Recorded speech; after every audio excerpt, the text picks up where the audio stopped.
Venha e toma o teu lugar nesta manhã, Senhor.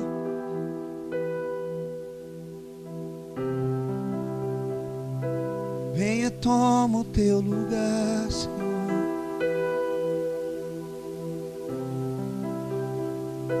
Venha e toma o que é teu, Senhor, por direito.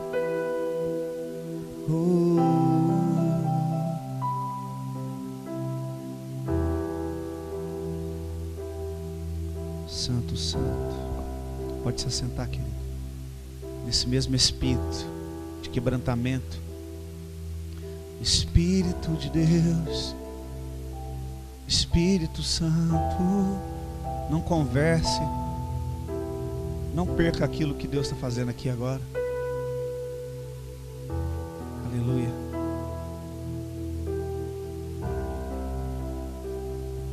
Santo, Santo, Santo. Tu és santo, Senhor.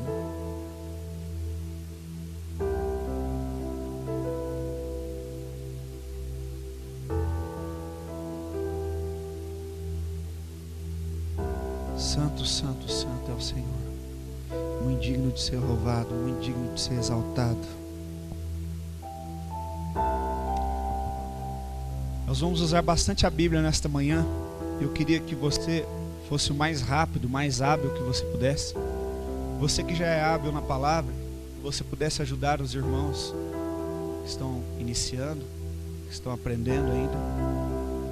E quero falar sobre, querido, algo que o Espírito colocou em mim, no meu espírito, testificando. E eu queria toda a sua atenção, porque é muito delicado, muito sério que o Espírito quer nos falar nessa manhã. Então eu quero que você abra sua Bíblia comigo em Apocalipse capítulo 20. Aleluia. Apocalipse, livro das revelações, capítulo de número 20.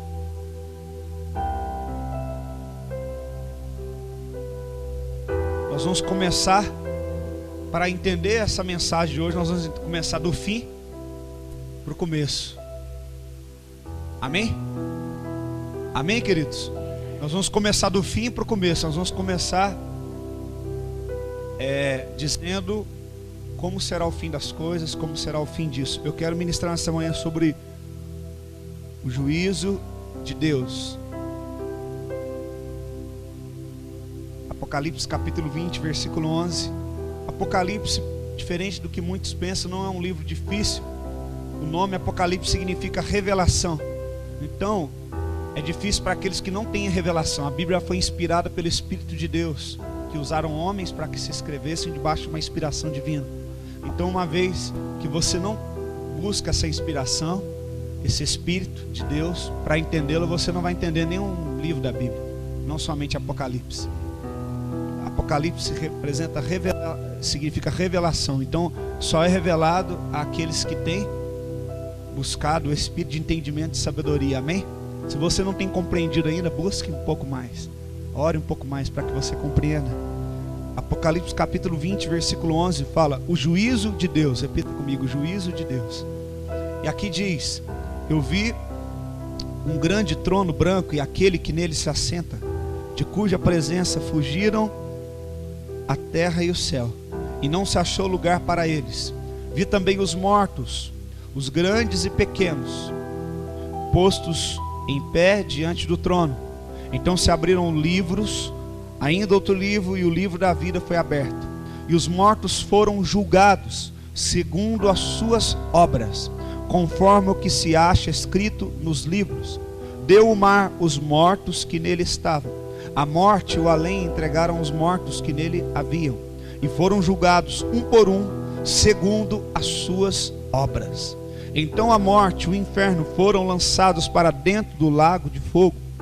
Esta é a segunda morte, o lago de fogo. E se alguém não foi achado escrito no livro da vida, esse foi lançado para dentro do lago de fogo. Diga comigo, amém. Se você puder,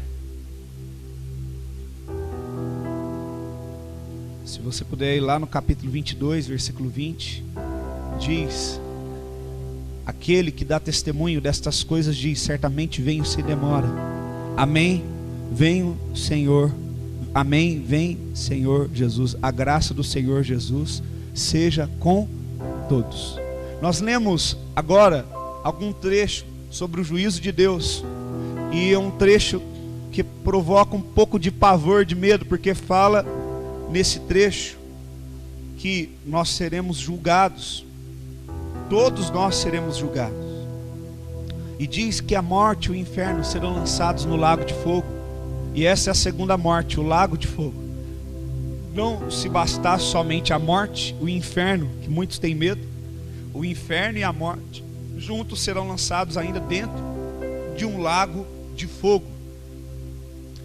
E aqui nós temos uma esperança, porque o último livro da Bíblia, seus últimos escritos, diz: aquele que dá testemunho destas coisas diz: certamente venho sem demora. E fala amém. Amém significa assim seja. Você pode dizer: Senhor, vem sem demora. Aleluia. E aí diz: Senhor, vem Senhor Jesus. E termina a última frase do livro, de toda a Bíblia. A última frase é: a graça do Senhor Jesus seja com todos.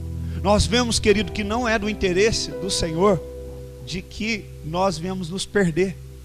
Não é do interesse do Senhor que nós sejamos lançados junto com a morte e com o inferno no lago de fogo.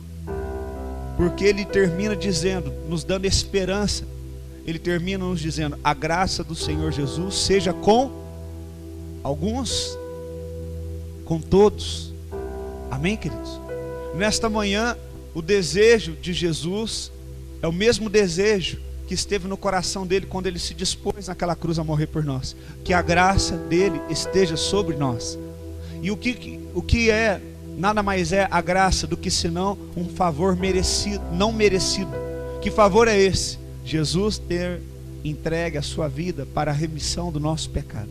A morte dele, a entrega dele, o sangue dele para limpar-nos, para nos justificar, para nos santificar. É do desejo do Senhor que todos nós estejamos debaixo dessa graça. Por isso hoje eu digo que é uma mensagem séria, porque quando nós ouvimos uma mensagem na qual traz sobre nós um entendimento da condição na qual estamos e um entendimento daquilo que Deus espera que nós, da onde Deus espera que nós estejamos, isso traz sobre nós justiça ou juízo. A Bíblia diz que justiça e juízo virão. Eu já expliquei isso aqui. A Bíblia diz: justiça e juízo virão. O profeta, se eu não me engano, Joel disse sobre isso também. E o que é justiça e juízo?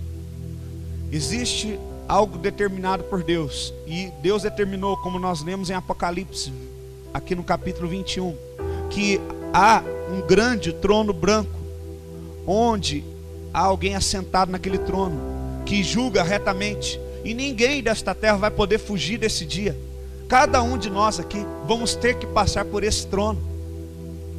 E a Bíblia diz que livros serão abertos, e nesses livros vão constar as obras de cada um de nós. Tudo que você fez um dia escondido vai ser revelado naquele trono. Você já pensou nisso? Você já tinha ouvido falar sobre isso? Tudo que ninguém nunca viu de você, você fez escondido, um dia vai ser exposto naquele livro, onde estão constadas todas as suas obras. Tudo que um dia você fez escondido da pessoa que você mais ama vai ser mostrado. E isso é com a intenção de Deus te expor? Não, isso é com a intenção de Deus ter base para comparar o que você fez com a palavra dele, para te salvar ou para te condenar. E aqui diz que esse trono, quem está sentado nele é Jesus Cristo. Nós entendemos um Jesus somente como Senhor, somente como Salvador, e esquecemos que Ele também é o nosso Senhor, e que Ele também é um reto juiz. E a palavra de Deus diz, como eu falei, que justiça e juízo virão. Então, uma vez que eu sei que há um trono, esquece das leis que você aprendeu até hoje, e nunca mais se esqueça que há um trono no céu, branco, onde Jesus está sentado, e onde cada um de nós vamos passar. E a partir de hoje em diante, pense muito bem quando você for fazer alguma coisa que ninguém está vendo, porque alguém está vendo. Há uma nuvem de testemunhas que nos cerca. E tudo quanto nós estamos fazendo está sendo constado nesse livro. E para você que aceita o amor de Cristo, reconhece o seu pecado e aceita o sangue de Jesus, sobre você vem justiça. A palavra de Deus fala que pelo sangue de Jesus nós somos o quê? Justificados. O que é isso? Nós não tínhamos jamais o direito de sequer dirigir a palavra a Deus, porque o pecado nos faz separação entre nós e Deus. A Bíblia fala que seguir a paz com todos e a santificação, sem a qual ninguém verá a Deus. E por que está escrito lá, ninguém verá a Deus? Ele podia colocar, seguir a paz e a santificação, sem a qual vocês não verão a Deus. Mas ele colocou ninguém, para constar nesse ninguém até mesmo Jesus. O que você está querendo dizer, Diego? Estou querendo dizer que em certo momento na cruz, Jesus falou, Pai, por que me desamparaste? Mas o Pai não havia abandonado. O Pai estava lá no mesmo local, mas o Filho não podia ver o Pai, porque seguir a paz com todos e a santificação, sem a qual ninguém verá a Deus. Jesus não podia ver a Deus. Por quê? Porque ele tomou o maldito quando ele foi crucificado na cruz. Porque a Bíblia diz que todo aquele que for crucificado no madeiro se tornava maldito. E ele tomou sobre si todos os nossos pecados. É a mesma coisa de você pegar uma pessoa limpa com a roupa branca e ela voluntariamente lá fora pegar uma lata cheia de lixo e virar sobre ela. Foi o que Jesus fez.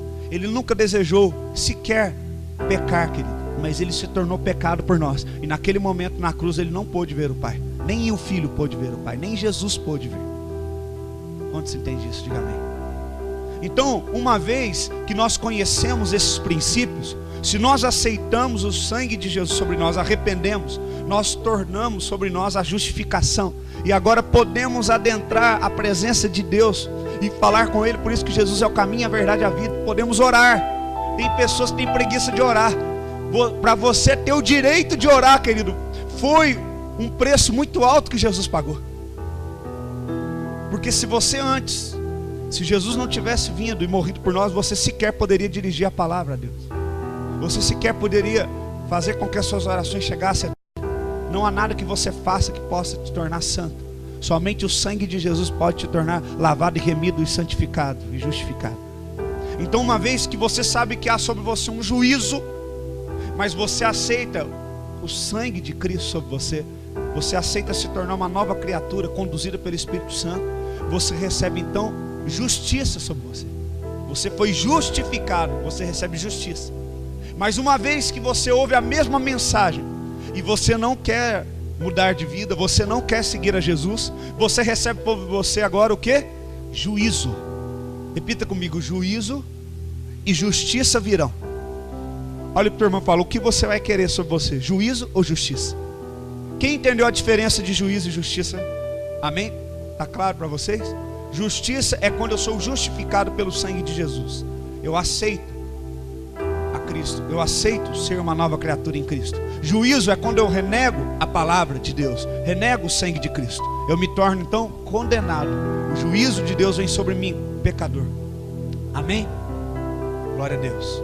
Nesse trono fala que vai passar pequenos e grandes. Diante desse trono fala que todas as obras serão expostas.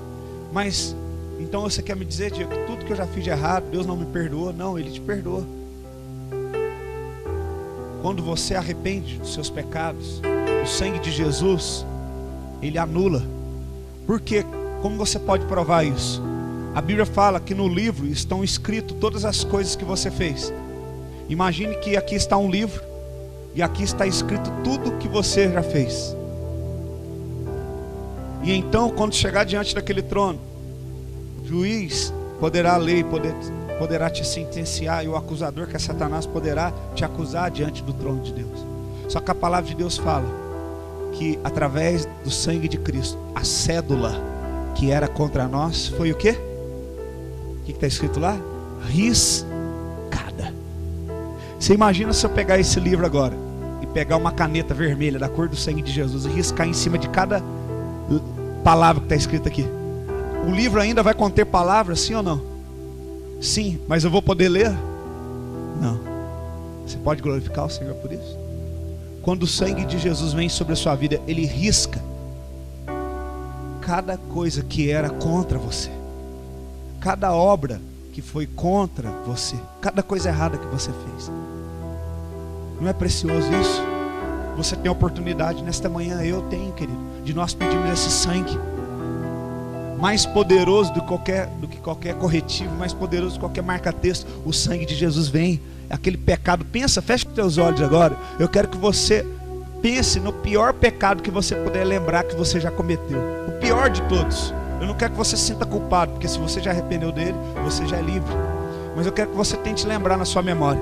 E agora eu quero você imaginando o sangue vermelho. Quem já viu sangue? E aquele sangue vindo sobre essa palavra e marcando sobre essa palavra, riscando, ao ponto de nem você, de ninguém, de nem Satanás poder ver. E o Senhor fala: eu lancei no mais profundo mar de esquecimento todos os seus pecados, não mais me lembrarei dele. Se Deus, que é o Todo-Poderoso, que é o reto juiz, diz que não se lembrará dos seus pecados, quem é você para lembrar dos seus pecados? Quem é Satanás para julgar e condenar você e dizer que você vai para o inferno, que não há saída para você?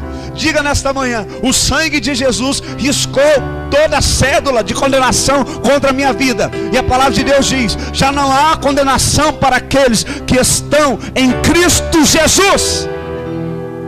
Aleluia. Amém. Glória a Deus. O sangue de Jesus, esse sangue é precioso. Olha para o teu irmão, balança ele aí e fala: o sangue de Jesus é precioso. Deixa esse sangue limpar você nessa manhã. Aleluia. E a palavra de Deus também diz, o Espírito Santo falou a semana toda comigo sobre isso. Aqui em João, Evangelho de João, capítulo 16.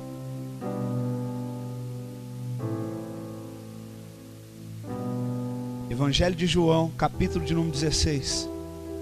Fala da missão, como eu posso arrepender do meu pecado. Talvez você pode pensar comigo: mas eu gosto de pecar, eu não me arrependi ainda do pecado que eu cometi. Se uma pessoa ela torna a pecar sempre, significa que ela ainda não deixou que o Espírito Santo atue naquela área da vida dela. Aqui em João 16 fala do Espírito Santo. Versículo 7, João 16, 7. Abra sua Bíblia, o seu tablet, seu celular, deslize o seu dedo sobre essa tela abençoada. Aleluia. Mas eu vos digo a verdade. João 16, verso 7. Amém, queridos? Mas eu vos digo a verdade, convém que eu vá, porque se eu não for, o Consolador não virá para vocês. Quem é o Consolador? O Espírito Santo. A palavra Consolador, aqui no original, no grego, está escrito Paracletos. Paracletos é a mesma palavra usada para advogado. O Espírito Santo, ele tem uma função, a mesma função de um advogado. Quem está entendendo? Diga amém. Quem já procurou algum advogado alguma vez aqui? Você chega no escritório e faz o quê? Dentro de vários recursos que ele conhece dentro da lei, princípios legais, ele aconselha você a como a melhor forma de lidar com aquela situação. O Espírito Santo, ele conhece a palavra. Por quê? Ele inspirou os homens a escrevê-la. O Espírito Santo é Deus. A gente fala muitas vezes de Jesus, a Ele toda a honra e toda a glória, mas nós temos que lembrar do Pai e também do Espírito Santo. Os três são Deus, né? Os meus filhos, graças a Deus, para a honra e glória do Senhor Jesus, pela misericórdia de Deus, eles têm levantado todos os dias de manhã, lido a Bíblia, né? E isso tem trazido uma mudança muito grande na vida deles. E eu acho que foi ontem, a Sara falou assim: graças a Deus. Ela falou: graças a Jesus. Graças ao Espírito Santo também. Ela falou: graças para os três, que os três são Deus mesmo. Os três são. Aí eu achei tão bonito. Ela falou: graças para os três, porque os três é um só mesmo. Ela falou assim. Então, querido, como é precioso você ver que a palavra é tão simples que uma criança entende. Você chega para um adulto cabeçudo e fala assim: Pai, Filho e Espírito Santo, os três são um. Mas como assim? Os três são um.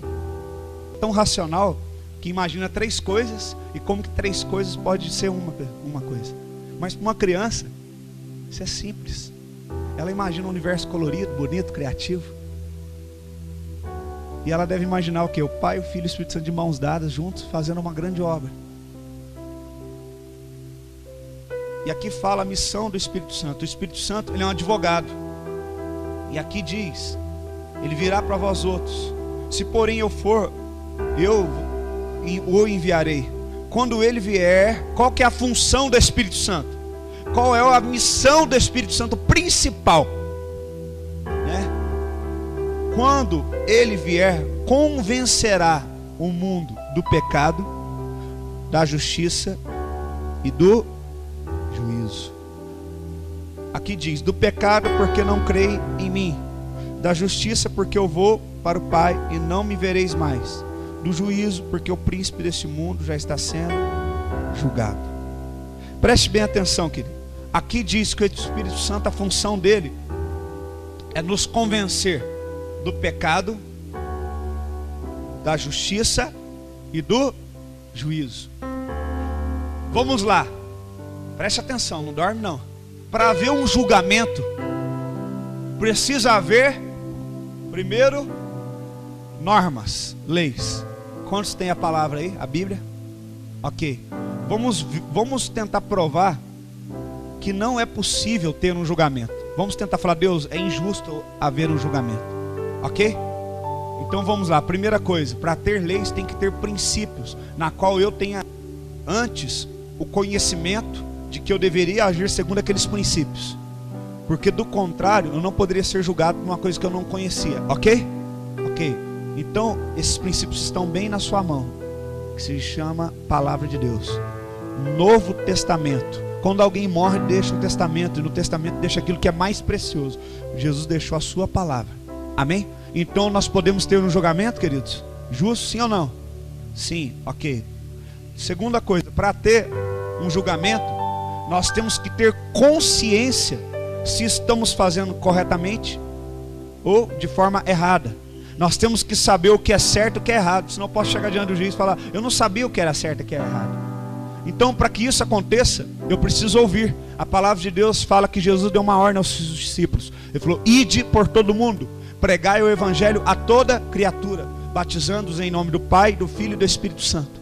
A Bíblia diz que, lá na epístola de Pedro, aguardando e apressando a vinda do Senhor até que Ele venha.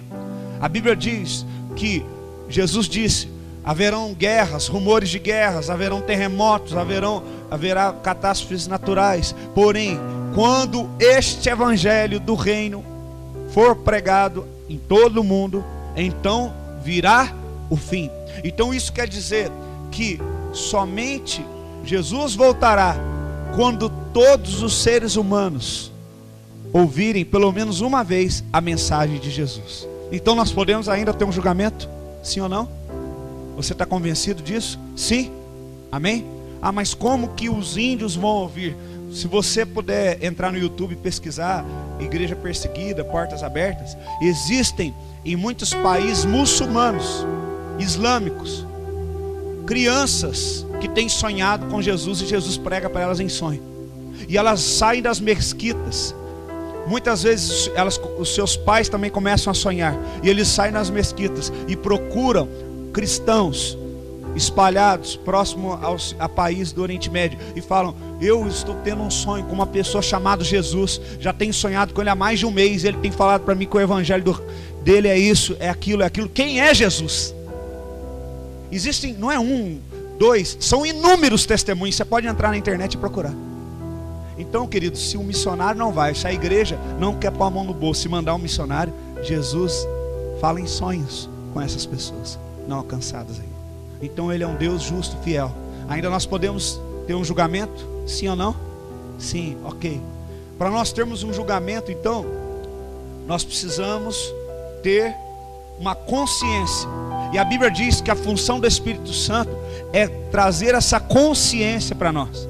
Ele irá nos convencer. Alguém aqui tentou convencer um ser humano de uma coisa contrária ao que ele pensa?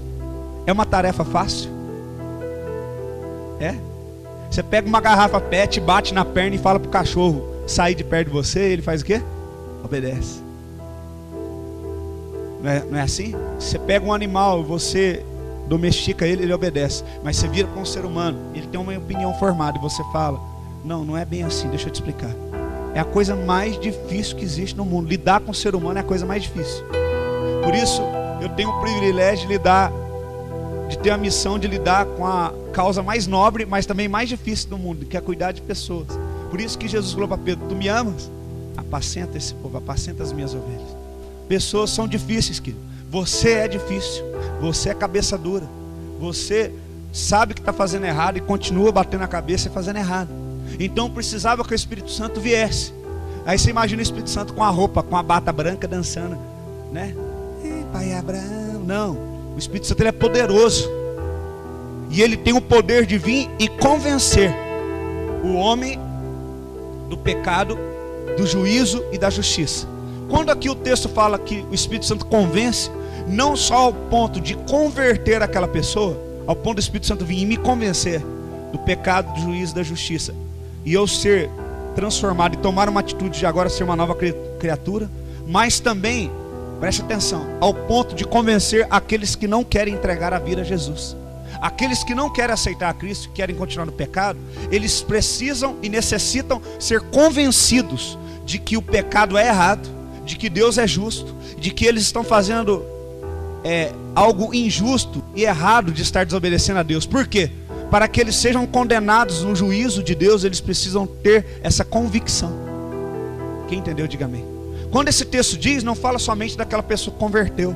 Vamos orar para essa pessoa converter em nome de Jesus. E o Espírito Santo, deixa eu te ajudar. Aí. E o Espírito Santo vai te convencer do pecado, do juízo, da justiça. Não, mas para aquele, sabe aquele pecador, aquela pessoa que você já pregou para ela 1, 2, 3, 4 vezes, ela não quer, ela já foi convencida que ela está errada, ela sabe. A Bíblia fala, que o apóstolo Paulo fala, que uma vez conhecendo o Evangelho e se afastando dele, antes que nunca tivesse conhecido, porque uma vez conhecendo, ele se torna o quê? Cúmplice do pecado dele. Quem está entendendo, diga amém. Então, aquela pessoa que tanto eu preguei, por exemplo aqui, veio todo culto e ouviu, e não tem mudança de vida, ela está se enforcando cada dia mais, porque o Espírito Santo será testemunha no tribunal de Deus. Vai falar: não, eu já convenci ela sabia que pecar era errado. Ai, Deus sabe do meu coração. Tem uma raiva dessa frase. A gente prega com uma pessoa, né, e traz uma exortação para ela, ela faz, falta, onde tem a luz aqui? Aparece uma auréola na cabeça dela. Mas Deus sabe do meu coração. Sabe que você é um corrupto. Sabe que o teu coração é Eu nunca vi a Bíblia usar uma palavra tão grande para expressar isso. Desesperadamente corrupto, enganoso. Sabe que você é um baita de um mentiroso, de um orgulhoso, de um egoísta. Todos nós. Sabe que se eu pudesse. Quem acordou aqui hoje para vir no culto? Já está acordado, amém? Nós acordamos agora há pouco para vir para o culto. Agora é 11 horas da manhã. Desde a hora que você estava sonhando, começando a despertar, acordar até agora, só até agora, só falasse: Deus, me dá um poder de transformar pensamentos em imagens, e pegasse o pensamento de todos nós aqui, falar: mete um cadeado lá naquele negócio ali, Adriano, passa no data show agora a imagem do pensamento de cada um. Muitos de nós aqui, provavelmente quase todos nós, já estavam o quê? Perdidos. O dia nem começou e a gente já pensou em tanto de coisa ruim. É verdade ou não é, gente? Sim ou não? Só eu que peco aqui? Estou pregando para mim? Então prega para mim aí. Daqui a pouco. Se pudesse passar no telão, você deixaria eu passar o que você pensou hoje já? Alguém aqui deixaria? Não. Então essa expressão, Deus sabe do meu coração, é balela. Deus sabe realmente muito mais do que eu não posso ver a intenção do seu coração, eu posso ver as suas atitudes e discernir pelas atitudes, que a Bíblia fala que nós podemos discernir a árvore pelos frutos, mas Deus, ele pode ir lá no cerne, lá no íntimo, e saber o que realmente passa no seu coração, e saber que se for pegar por base que está no seu coração, Deus, ele pode e deve e tem todo o direito de te julgar e de te condenar. Por isso o Espírito Santo ele vem para convencer o homem do pecado, do juízo e da justiça. Do pecado por quê? Porque não querem, a própria palavra já está explicando aqui, crer que Jesus é o Senhor. Não querem aceitar Jesus. Tanto para aqueles que aceitam, o Espírito Santo convence para aceitar, tanto para convencer aqueles que não aceitam. Para que diante do trono de Deus, o Espírito Santo fala, olha, aquela pessoa, eu entrei no coração dela, Deus. Eu convenci ela ficou clara para ela que pecado levaria ela à morte, que o pecado afastaria ela de Deus, que ela seria condenada. Ele vai pegar aquela intenção que o Espírito Santo, que é Deus, que entrou lá no teu íntimo. A Bíblia fala que o Espírito Santo, ele sonda o teu íntimo. Ainda a palavra não me chegou à boca, mas tu já conheces a minha intenção. Quem já viu esse texto? Lá em Salmos. Ainda a palavra não me chegou à boca, mas tu já conheces, Senhor. A palavra que não chega à boca é o que? Uma intenção. O Espírito Santo ele sonda, ele sabe. Quem está entendendo? Diga amém. E ele convence-nos do juízo. Do juízo, por quê? Porque o príncipe deste mundo já foi julgado. Então você não vai poder jogar a culpa em Satanás. Não, mas foi o diabo. Aleluia, foi ele. Ele deu um tropeção em mim e me derrubou. Foi ele que me enganou, Ziel. Foi ele. Aí Deus vai falar, porque o príncipe desse mundo já foi julgado e ele já foi condenado. O que Deus está querendo dizer? Eu peguei como exemplo Lúcifer, que se rebelou contra mim, e já julguei e já o condenei, para que você não siga o mesmo caminho que o dele. Você não pode jogar a culpa nele. Você teve o Espírito Santo para te convencer, para te ensinar. Você sabe que Satanás, ele é um condenado. Você vai dar ouvido para um condenado? Imagina se você está andando na rua e vê um cara todo tatuado assim, um monte de marca de bala, e fala assim, meu amigo, vem aqui, eu vou te dar uns conselhos sobre a vida. Aí ele puxa, você puxa a ficha dele, 20 e tantos anos de cadeia. Vem cá, eu vou te dar uns conselhos. Um cara condenado, que não abandonou o seu pecado, você vai ouvir um cara desse? Por que você vai ouvir um anjo caído que foi condenado? Ele não pegou perpétua, mais do que perpétua, ele pegou a eternidade. Por que você fica dando ouvido para quem já foi condenado? Isso não é justificativa. Ele vai te convencer também. Ele também irá te convencer da justiça. Por que da justiça? O príncipe deste mundo já foi julgado, tenho muito dito, tal. E ele vai também te convencer da justiça, porque um dia Jesus irá voltar. Cadê aqui? Ajuda eu aqui. Porque não creram. Do juízo, porque o príncipe do mundo foi julgado. 10. Da justiça, porque vou para o Pai e não me vereis mais. O que Jesus está querendo dizer? Vocês podem ter um julgamento justo, e o Espírito Santo vai convencer vocês. Ele está falando, porque eu vou para o Pai. Quer dizer, Jesus ele se manifestou naqueles dias para aquelas pessoas, mas para nós ele se apresentou, prazer, eu sou Jesus. Aí eu vou ter que de época em época vir e morrer para as pessoas saber? Não. Então ele está falando, eu tenho que ir para o Pai, eu tenho que ficar lá. Mas eu estou deixando quem? O próprio Espírito Santo, para explicar para vocês através da palavra e convencer que um dia eu morri na cruz. Então o Espírito Santo vai convencer-nos do pecado. O que é essas três concepções que o Espírito gera na gente? Primeiro, pecado, que nós temos que aceitar Jesus como nosso Senhor e Salvador e como o único mediador entre Deus e os homens. Amém? Ele vai nos convencer da justiça. Que justiça é essa? Que Jesus venceu a morte e ele foi levado no trono de glória e recebeu o nome que está acima de todo nome, e ele não voltará de novo a essa terra corrompida e botará os pés para morrer de novo e mais uma vez, mas ele tão somente vai nos encontrar nas nuvens e depois virá e reinará numa terra totalmente transformada, e de uma vez por todas expulsará Satanás quando ele foi liberto, e permitir que ele faça toda a lambança, e depois ele venha e o acorrente de uma vez por todas o deixe preso. Do juízo. Por que do juízo? Vamos ver se vocês estão prestando atenção, vai. Oi? Porque o príncipe desse mundo já foi julgado. Então vamos lá, recapitulando. O Espírito Santo, ele tem a missão de conceber em nós, de nos convencer de que nós temos que aceitar Cristo como nosso Senhor e Salvador, e que o pecado vai nos levar à morte, mas o arrependimento vai nos levar a Cristo e à vida. O Espírito Santo concebe em nós um entendimento sobre o juízo, para entendermos que Satanás pecou contra Deus quando ele se rebelou contra a vontade de Deus, e todos que rebelarem contra a vontade de Deus também serão julgados e condenados como ele. O Espírito Santo concebe em nós o entendimento de justiça, para entendermos que Jesus, por pura justiça, por ter se esvaziado, vindo, entregado sua vida e morrido por nós, hoje foi exaltado e glorificado e está no céu. E ele não tornará de novo aqui, não apresentará os furos nos seus punhos para nós, mas nós temos o Espírito Santo que testifica tudo quanto Jesus veio e fez. Quem entendeu, diga amém. Então fala comigo do pecado, do juízo e da justiça. Nunca mais você vai esquecer isso. Amém? Eu espero. Em nome de Jesus. E agora você vai abrir 1 João capítulo 5. Quais são os elementos que nós teremos nesse julgamento?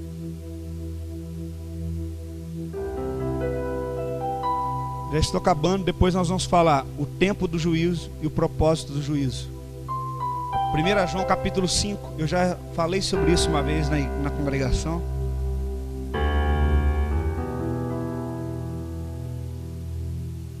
Versículo 7, Epístola de 1 João, não é Evangelho de João. Epístola de 1 João, capítulo 5, versículo 7 diz: pois há 3 que dão testemunho no céu: o Pai, a Palavra e o Espírito Santo.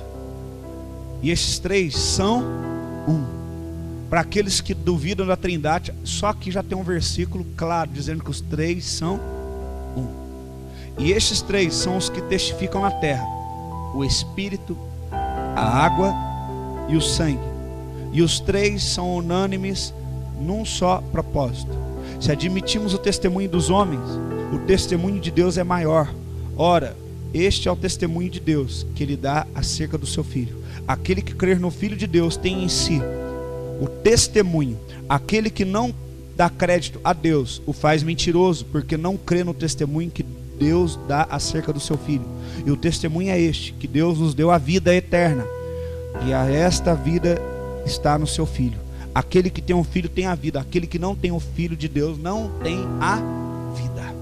Então, quando o Espírito Santo me convence do pecado, e eu reconheço que eu necessito de Jesus, eu dependo dele, então eu tenho, segundo a Bíblia, eu tenho esse testemunho diante do trono de Deus. Quem está entendendo? Então, se eu acredito no Espiritismo, que eu vou lá, aí eu sou bom, mas aí antes de morrer eu fui lá, pisei no carro de alguém, aí eu volto sem um pé, para não pisar no carro de ninguém mais, para me reerguer no meu erro, para mim poder ser digno de merecimento de ser salvo. Eu estou pegando todos os princípios do juízo de Deus, do julgamento de Deus, estou rasgando, porque a Bíblia fala que para eu ser salvo eu preciso de uma testemunha. Quem vai ser essa testemunha? O próprio Jesus, que vai julgar, também será a testemunha de defesa. Não, ele me aceitou, ele reconheceu, o Espírito convenceu ele do pecado, que ele necessita do meu sangue para a purificação do pecado dele, e ele aceitou. Então eu sou testemunha para dizer que ele está salvo. Então nós temos que depender de Jesus para, com seu sangue, nos purificar, nos justificar, e para testemunhar a nosso favor diante do trono de Deus. Como que o Espiritismo explica então esse julgamento? Então não haverá julgamento. A Bíblia diz, como nós lemos em Apocalipse 21, que todos que morreram serão julgados. A Bíblia não fala que aqueles que morreram, voltaram, morreram, encarnaram, voltaram, reencarnaram, aí mereceram, não serão julgados. Mas todos que morreram serão julgados segundo as suas obras.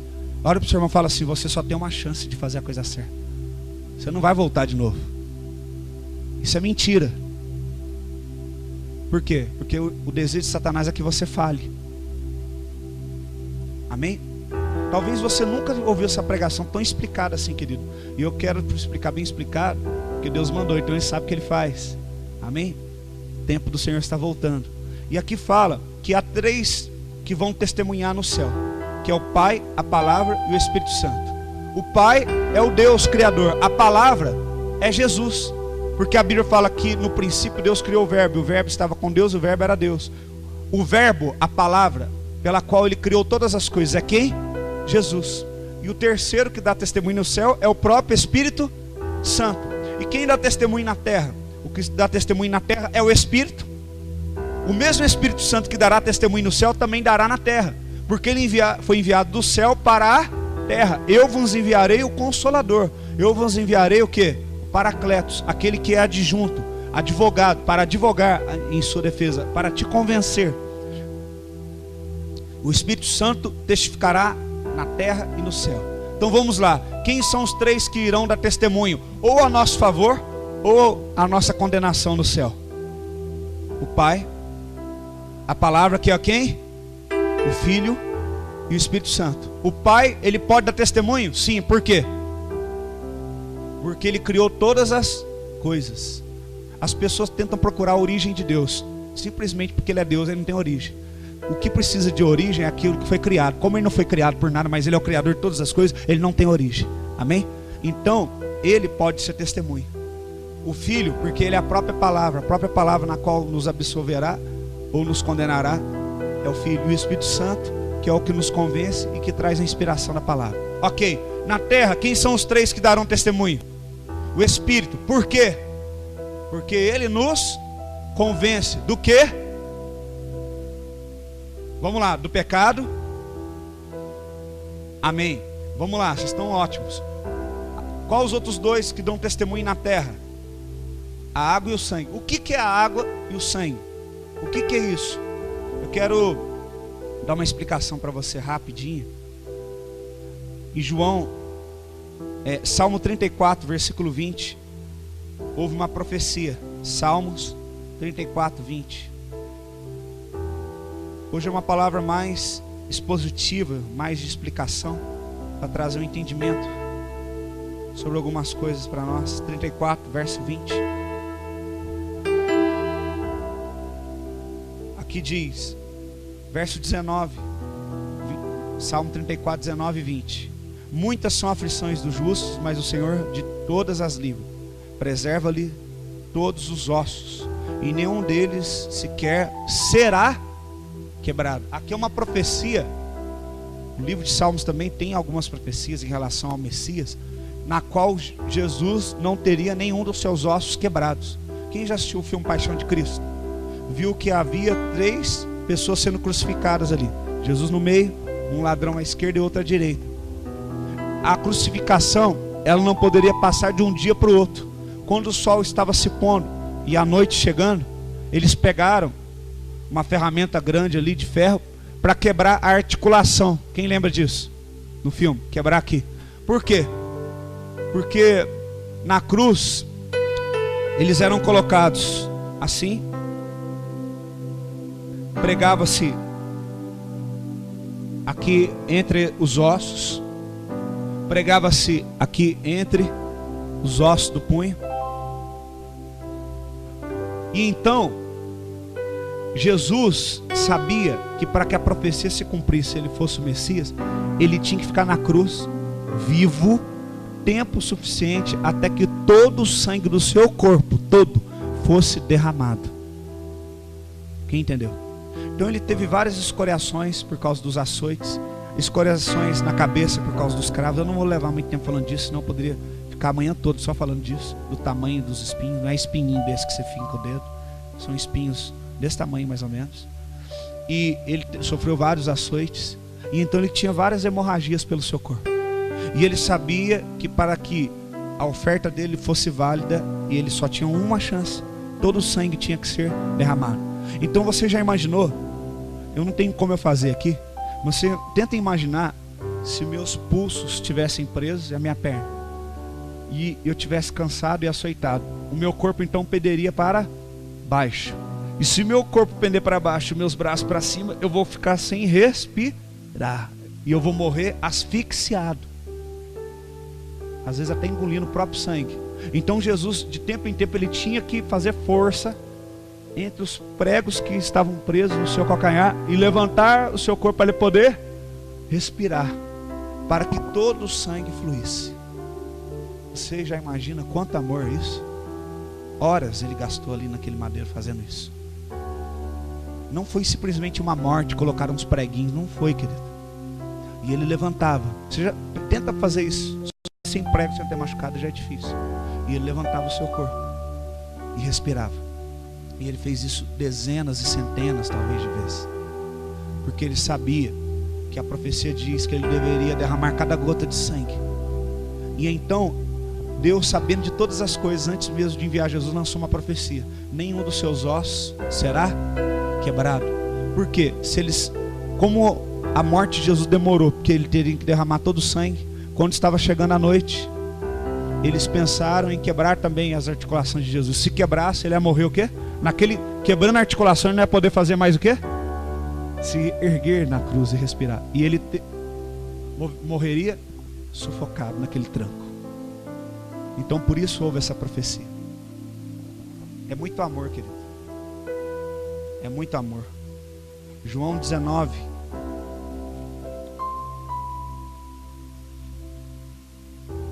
Só de falar já pesa no nosso coração. João 19,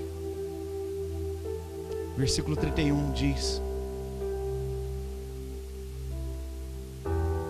então os judeus, para que no sábado não ficassem os corpos na cruz, visto como era a preparação, pois era grande dia daquele sábado, rogaram a Pilatos que se quebrassem as pernas e fossem tirados.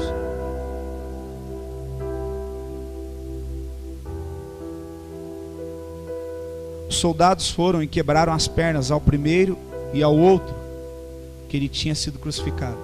Deus é tão poderoso que Jesus estava no meio. Havia um na esquerda e na direita. Eles vieram nessa ordem, quebraram a perna de um. Pela ordem, quem seria o próximo? Jesus. Olha, a Bíblia é tão detalhada que até isso fala. Ele foi para o outro lado, quebrou a perna do outro. E aí então, ele foi em Jesus como última opção. E quando ele chegou em Jesus, chegando-se porém a Jesus, verso 33, como vissem que já estava morto,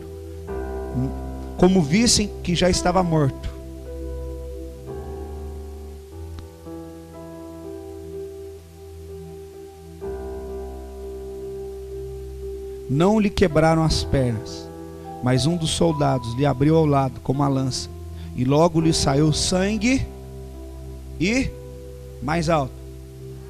E isto viu que testificou, sendo verdadeiro o seu.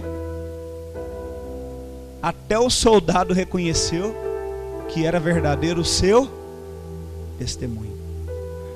E ele sabe que diz a verdade, para quem também vocês creais. E isto aconteceu para se cumprir a escritura: nenhum dos seus ossos será quebrado. E outra vez diz a escritura: e eles verão aquele a quem transpassaram.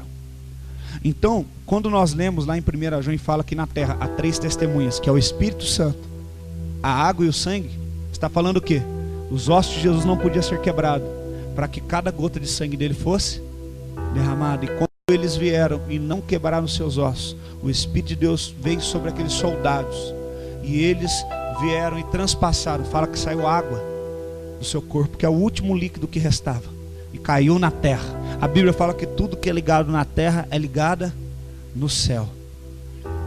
E o sangue e a água agora, que saíram do corpo de Jesus, são a própria semente, que darão testemunho naquele grande dia no juízo, e dirão: eu morri por amor de vocês. E aqueles que aceitarem a remissão desse pecado, dos seus pecados, serão salvos. E aqueles que não aceitarem serão condenados pelo próprio sangue, pela própria água que caíram no seu corpo. Porque tudo que é lançado na terra vira semente. Se você olhar por esse pressuposto em Gênesis, no capítulo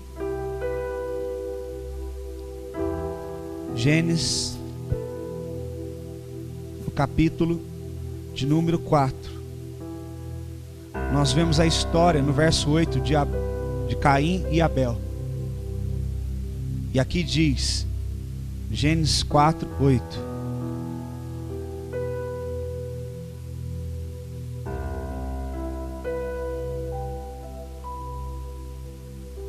Quem achou? Disse Caim a Abel, seu irmão, vamos ao campo. Estando ele no campo, sucedeu que se levantou Caim contra Abel, seu irmão, e o matou. E disse o Senhor a Caim: onde está Abel, teu irmão? Ele respondeu: não sei. Caso sou eu tutor do meu irmão? E disse Deus: o que você fez? A voz do sangue do teu irmão clama da onde? Clama da onde? Gênesis, primeiro livro da Bíblia, 4, verso 10. O sangue está clamando da onde? Da terra. Deus, ele é juiz. Houve o primeiro homicídio na terra. Deus tinha que fazer alguma coisa, porque ele é justo. Ele vai até Caim e dá a chance dele se arrepender. O que você fez? Ele não se arrepende. Ele tenta esconder de Deus. Muitos de nós agimos como Caim. E Deus vira e fala: se você proceder de forma correta, você vai ser aceito. Por que você não se arrepende?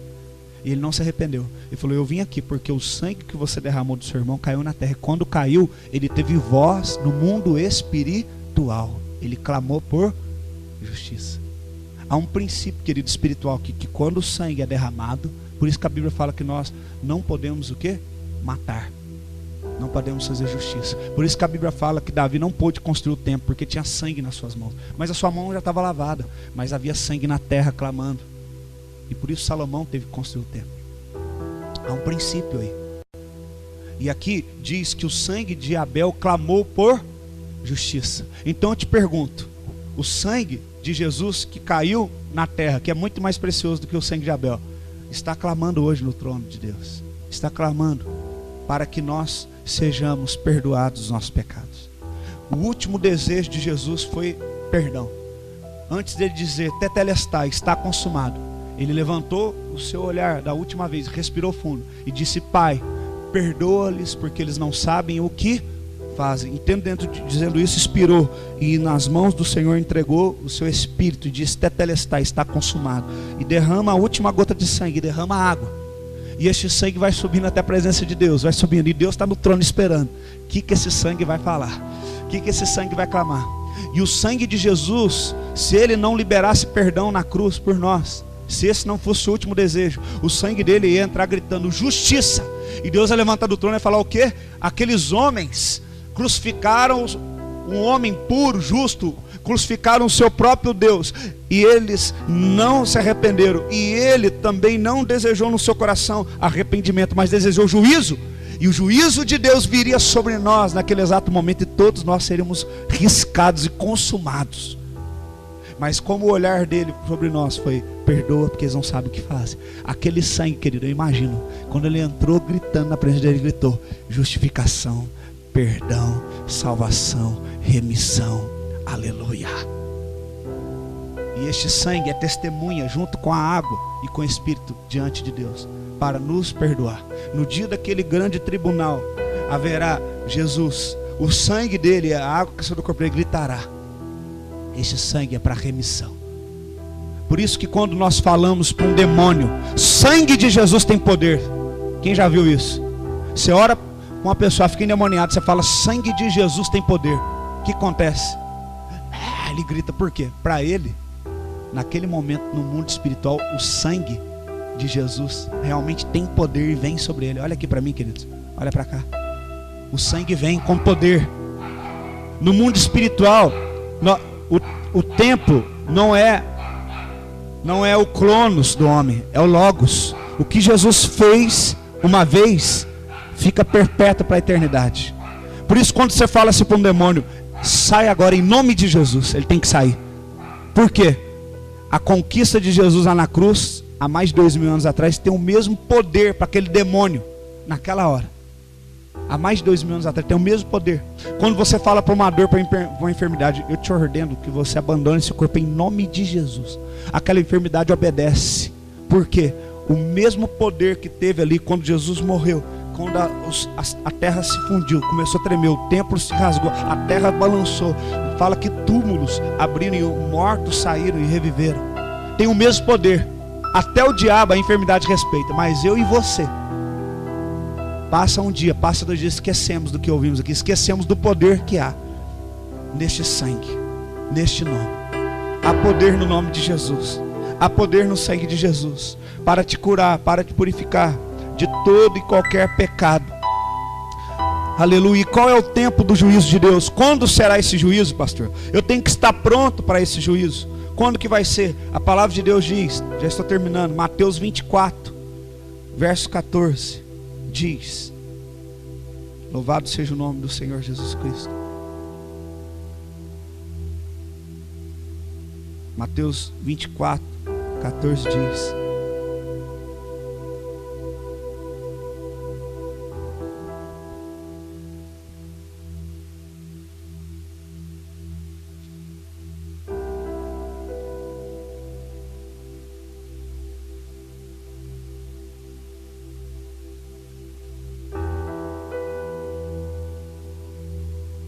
quem achou?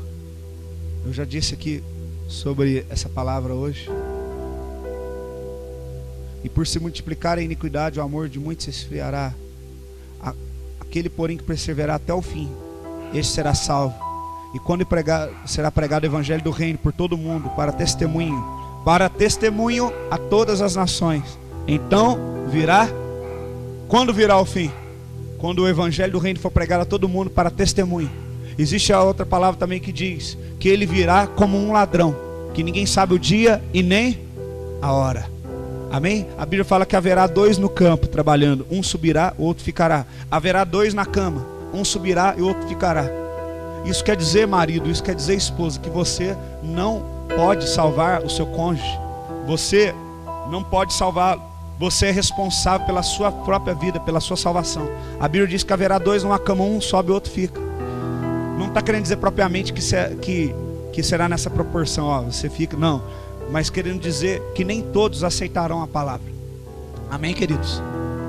Então o tempo será quando? Ninguém sabe o dia, ninguém sabe a hora. Mas quando o evangelho for pregado. E eu acredito que o evangelho tem sido pregado. Porque nós já passamos tempo de apostasia. Nunca se viu tanta apostasia. O amor se esfriando. E nunca se viu tantas pessoas voltando a se dedicar, dar a vida pelo evangelho, dando a cara a bater pelo evangelho do Senhor Jesus. Então eu te digo, querido, o tempo está chegando. O tempo do juízo de Deus está chegando. Aleluia. E qual que é o propósito desse juízo? Salmo 97, verso 2 diz. Salmos 97,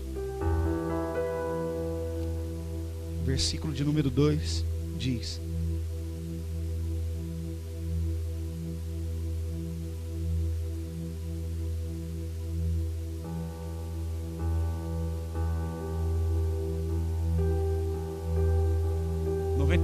reina o Senhor. Nós vamos ler 3 textos e terminar. Regozije-se a terra, alegre-se em muitas ilhas. Nuvens e escuridão o rodeiam. Justiça e juízo são a base do seu trono.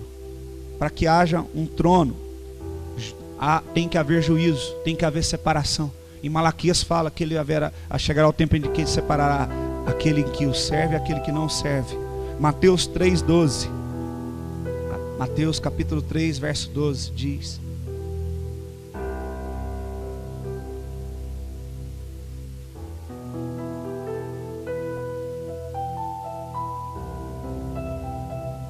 a sua pá ele tem na mão, e limpará completamente a sua eira, recolherá o trigo no celeiro, mas queimará a palha no fogo inextinguível.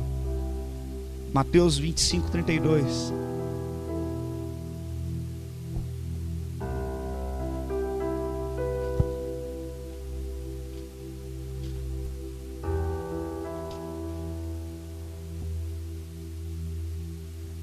Mateus 25, verso 32. Verso 31 em diante: quando vier o Filho do Homem, na sua majestade, todos os anjos com ele, então se assentará no trono da sua glória, e todas as nações serão reunidas em sua presença. E ele separará um dos outros, como o pastor separa dos cabritos as ovelhas. E porá as ovelhas à sua direita, mas os cabritos à esquerda.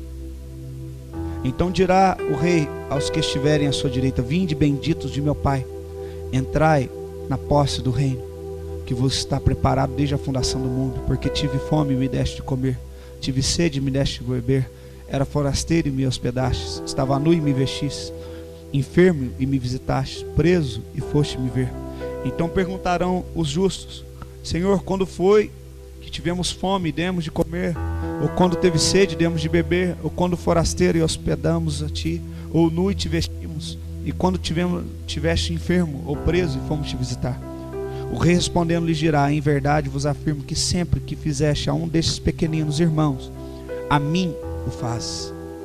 Então o rei dirá também aos que estiverem à sua esquerda: apartai-vos de mim, malditos, para o fogo eterno, preparado para o diabo e seus anjos. Porque tive fome e não me deste comer, tive sede e não me deste beber, sendo forasteiro não me hospedastes, estando nu não me vestistes, achando-me enfermo e preso não foste me ver.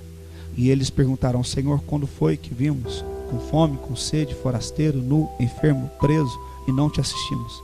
Então ele responderá: em verdade vos digo, que sempre que deixastes de fazer a um destes mais pequeninos, a mim deixastes de fazer. Irão estes para o castigo eterno, porém os justos para a vida eterna.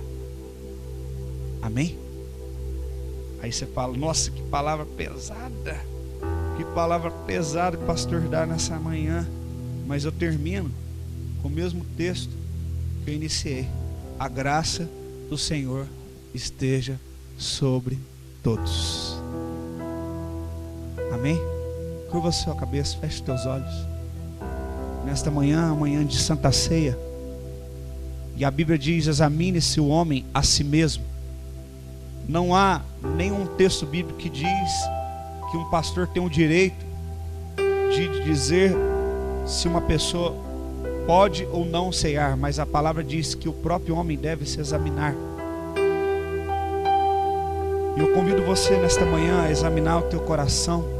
Aí você pode falar para mim: mas eu não vou tomar ceia porque eu estou em pecado. Então por que você não se arrepende?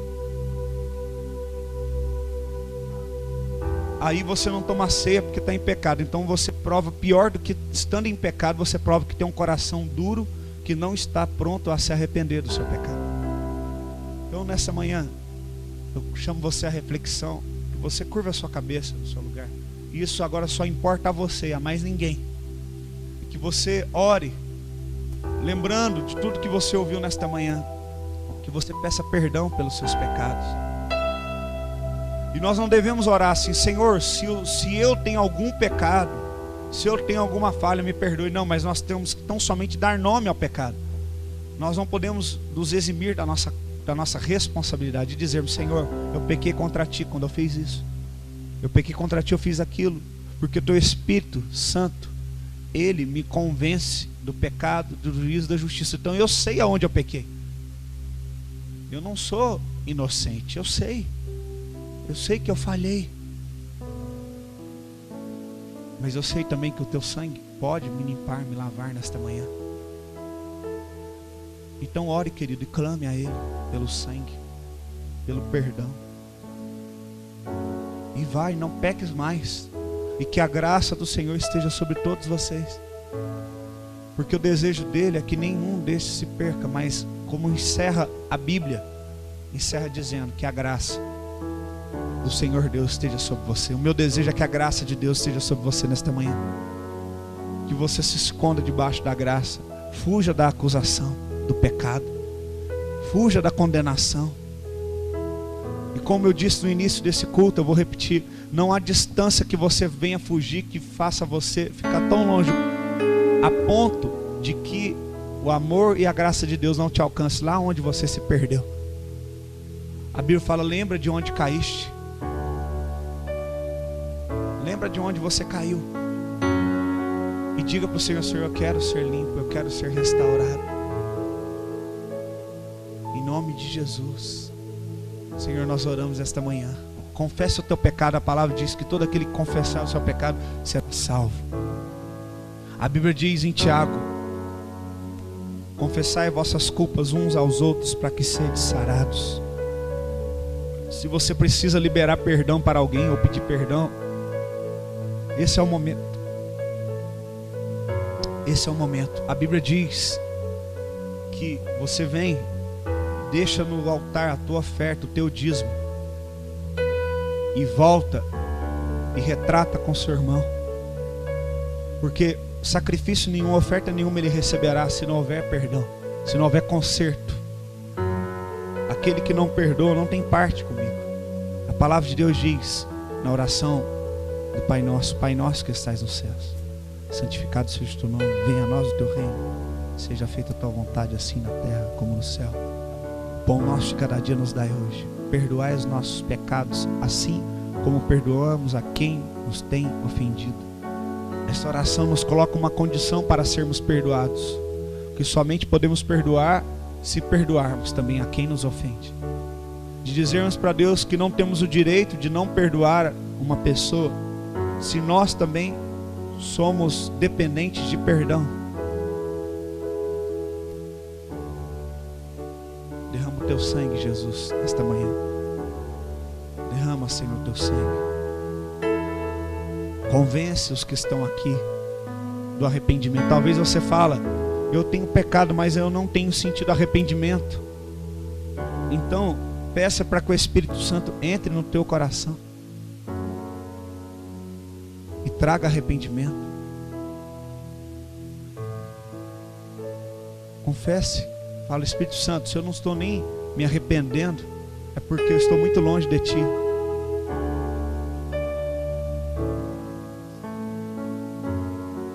Peça para o Senhor trazer arrependimento então no seu coração, para que Ele te convença. Fala, eu quero ser convencido. Eu não tenho força para eu mesmo, de mim mesmo, me convencer do meu pecado, mas eu quero ser convencido. Me convence. Desafio o Espírito Santo, convide-o, fala, vem me convencer. Eu preciso. Nenhum homem de si mesmo pode, querido, se arrepender. Nem o mais bondoso homem pode. E isso também nos dá uma alegria, uma garantia de sabermos que não há ninguém bom senão a Deus. Talvez você olhe, nossa, o Diego é tão bom, eu sou tão pecador perto dele, eu sou tão falho, querido. Ninguém aqui é bom, só Deus é bom. Ele nos torna pessoas que dão bons frutos, porque Ele nos faz viver segundo o Espírito, e dá frutos segundo o Espírito. Mas nós de nós mesmos não podemos produzir nada bom. Nada bom eu posso produzir de mim mesmo, ou você pode. O mesmo sangue que você precisa é a mesma quantidade de ml de sangue que eu preciso. Ele não derramou uma gota de sangue para um e 10 para outra, mas Ele derramou tudo para todos, para que Ele seja um em todos. E Ele mesmo diz que Ele derramou uns, levantou uns para ser profeta, apóstolos, e uns para a operação de milagres e curas, mas o mesmo Espírito, Ele move por meio de todos. Todos somos iguais perante a Deus. Não há separação de pastor, pregador, ovelha. Todos somos ovelhas. Todos somos iguais perante a Deus. Todos pecadores, todos dependentes do sangue do Cordeiro. Então clame comigo nesta manhã e peça o sangue de Jesus. Lava-me, Senhor. Purifica-me, Senhor Jesus. Senhor, nós oramos consagrando os elementos desta ceia. Suco de uva, representando o Teu sangue, Jesus, que foi vertido no Calvário. Pão, que representa o Teu corpo. Nós consagramos, Senhor, esses elementos agora, em nome de Jesus, que nós oramos. Enquanto eles vão louvar uma canção, eu quero que você continue com a sua cabeça inclinada, como sinal de humilhação, de rendição ao Senhor. Curva a sua cabeça.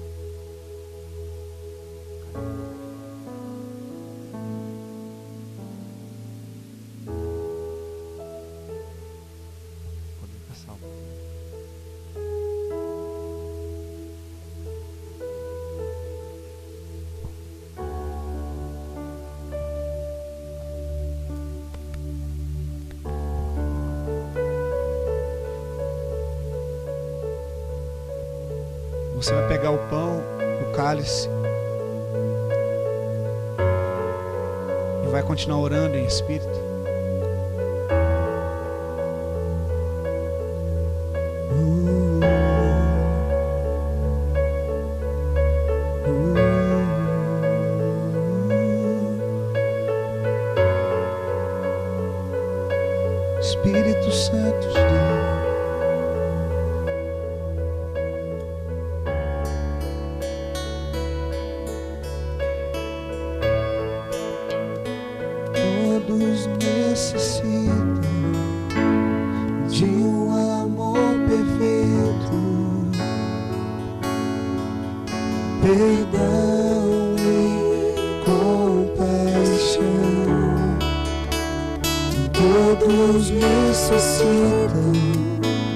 de graça e esperança,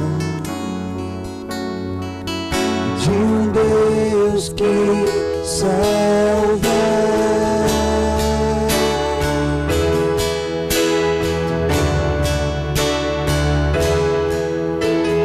Cristo move as montanhas e tem poder para salvar. Tem poder para salvar para sempre, autor da salvação. Jesus a morte venceu, sobre a morte venceu.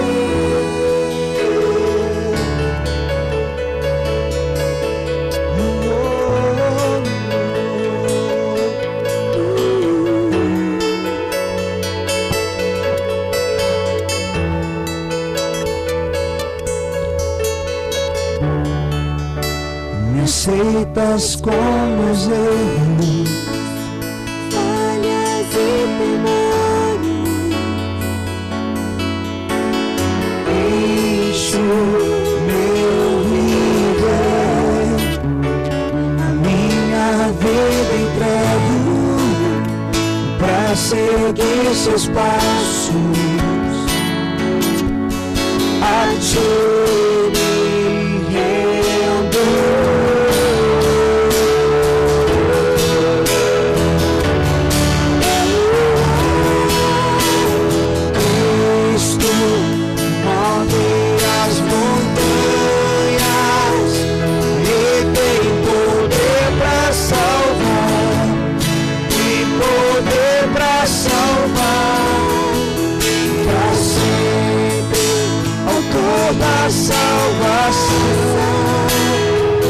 Jesus a morte venceu, sobre a morte venceu. Cristo move as montanhas e tem poder para salvar, tem poder para salvar para sempre, autor da salvação. Jesus a morte venceu, sobre a morte. Coloque-se em pé. Em nome de Jesus. Aleluia.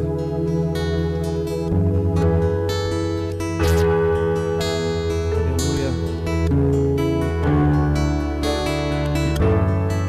Feche teus olhos. Porque eu recebi do Senhor o que também vos entreguei, que o Senhor Jesus, na noite em que foi traído, tomou o pão e, tendo dado graça, partiu e disse: esse é o meu corpo dado por vós, fazei isso em memória de mim. Comei do pão do corpo de Cristo.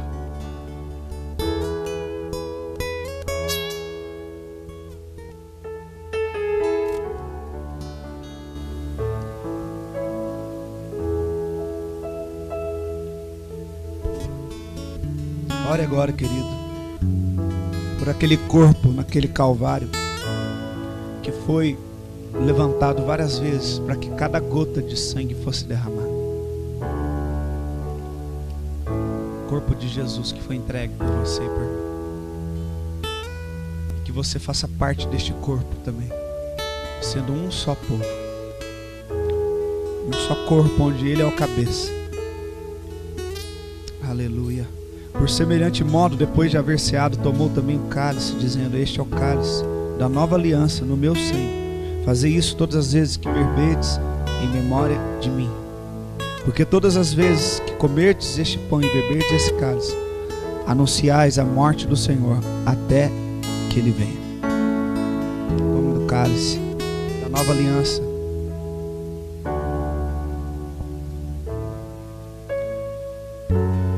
Queria que você orasse agora.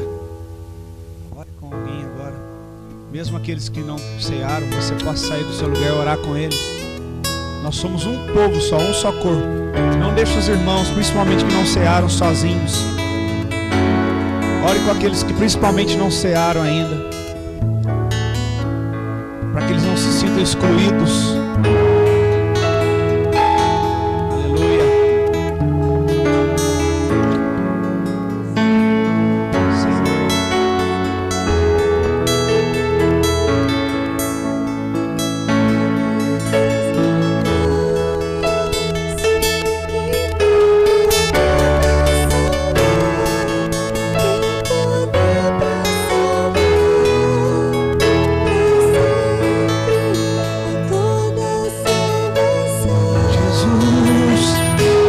Jesus a morte venceu.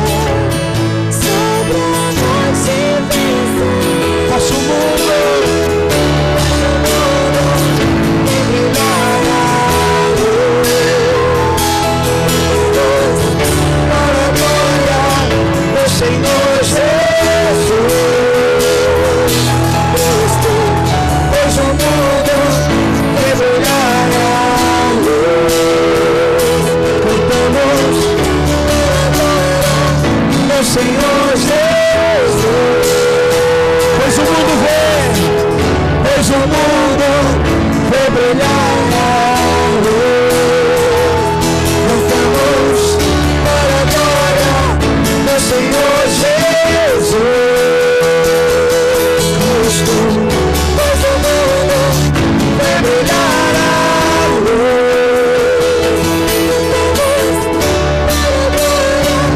Do Senhor Jesus. Eu quero fazer um desafio.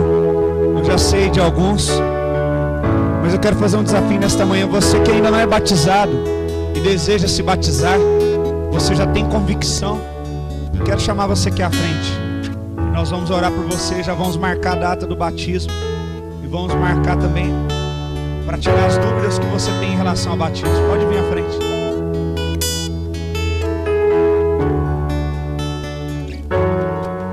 Mais alguém não é batizado, deseja batizar? Levante as suas mãos, vamos orar, queridos, por essas vidas.